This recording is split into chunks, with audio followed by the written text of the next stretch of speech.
sommes sur le bassin versant des rivières Ailée, Isole, Laïta. La partie amont est dans le Morbihan et la partie aval est plutôt finistérienne. Donc ce que nous essayons de faire aujourd'hui, c'est redonner toutes ces fonctions au cours d'eau, à savoir atténuer donc, des variations importantes de débit, recréer des habitats pour favoriser donc, la biodiversité et augmenter les capacités d'épuration du cours d'eau.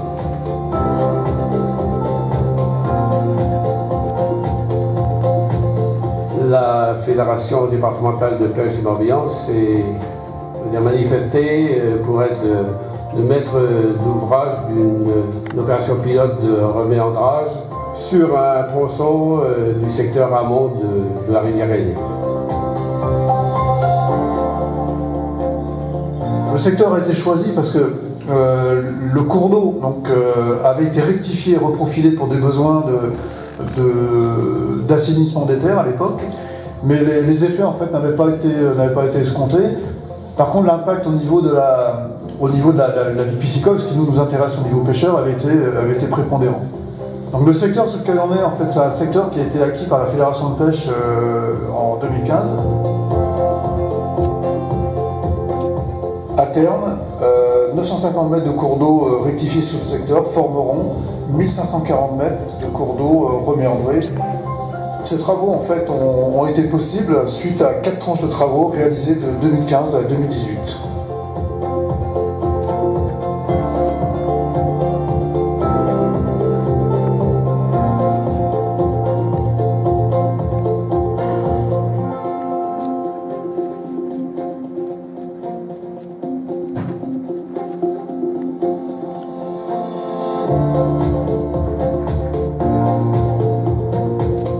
Le principal enjeu de ce bassin, c'est quand même la ressource en eau.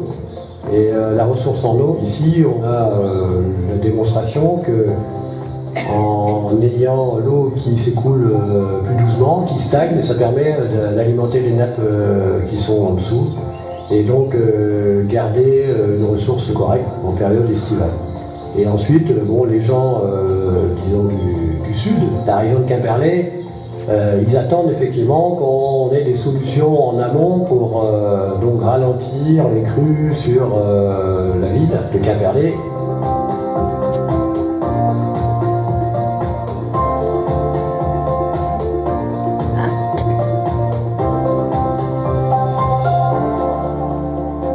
C'est une proposition qui permet donc d'envisager de limiter les crues en aval.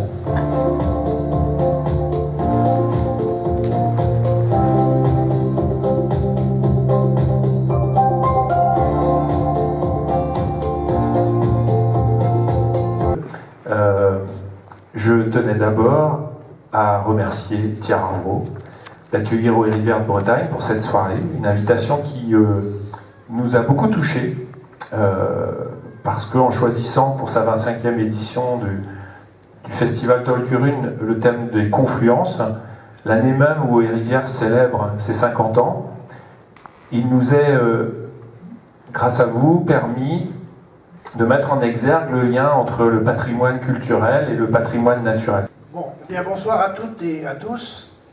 La première chose que je voudrais dire en préambule, c'est que avant qu'il y ait la PPSB, il y a eu la SEPNB, Bretagne Vivante.